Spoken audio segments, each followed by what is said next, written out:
রাখাইনকে corridor দিলে নিরাপত্তা ঝুঁকিতে পড়তে পারে বাংলাদেশ, তাই আরও সতর্ক সিদ্ধান্ত নেয়ার তাগিদ দিয়েছেন বিশ্লেষকেরা।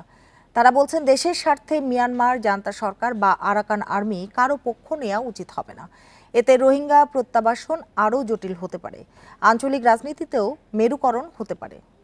বান্ডেল থাকলে প্রতি সেনমানিতে টাকা বাঁচবে। বিকাশ সেনমানি বান্ডেল কিনে জিতুন প্রতি লেনদেনে।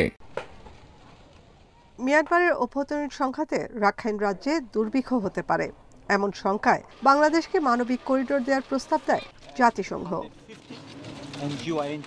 জাতিসংঘ মহাসচিবের পর একাধিক মার্কিন প্রতিনিধিও তাগিদ দিয়েছেন।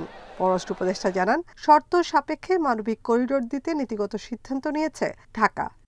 এটা শর্ত যেহেতু ঠিক হয় নাই, কাজে বলা যাবে না। এরপর হ্যাঁ অবশ্যই এত সময় লাগবে না, নীতিগত সিদ্ধান্ত গতকাল বলা হলো এটা। তবে সিদ্ধান্ত পুনর্বিবেচনার তাগিদ দিয়েছেন নিরাপত্তা বিশ্লেষকেরা। তারা বলছেন, আরাকান আর্মি ও মিয়ানমার জান্তা সরকারের টানাপোড়েনের মধ্যে বাংলাদেশের এই সিদ্ধান্ত ভালোভাবে নেবে না নেপিডো। ধরেন আমাদের ভিতরেই আপনি করিডোরটা, সেই করিডোর উপরে এসে নেপিডোর বা মিয়ানমার জান্তা সেখানে বম করলো, তাদের এয়ারক্রাফট তাদের আছে, কিন্তু রিপালস করার মতো আরাকান আর্মির কাছে কোনো এয়ারক্রাফট নাই, কোনো কিছু নাই। তো সেখানে আমাদের ভূমির উপরে যদি মিয়ানমার সেনাবাহিনী বা মিয়ানমার এয়ারফোর্স এসে বম করে, তখন আমাদের এটা নৈতিক দায়িত্ব হয়ে যাবে টু এনকাউন্টার।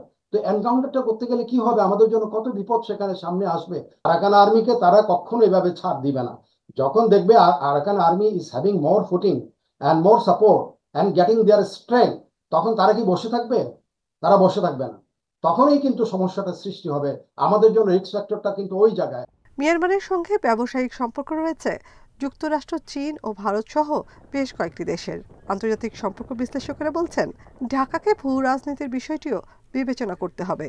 সেই জাতিসংঘ অনেক কিছু স্টেপ নেয়, কিন্তু যখন ঝামেলা তৈরি হয় তখন কিন্তু তাদের খুঁজে পাওয়া যায় না। মনে রাখতে হবে যে আফগানিস্তানে ঢুকতে পেরেছিল আমেরিকা এই কারণেই, যেহেতু পাকিস্তান বড় আকারে সাহায্য করেছে।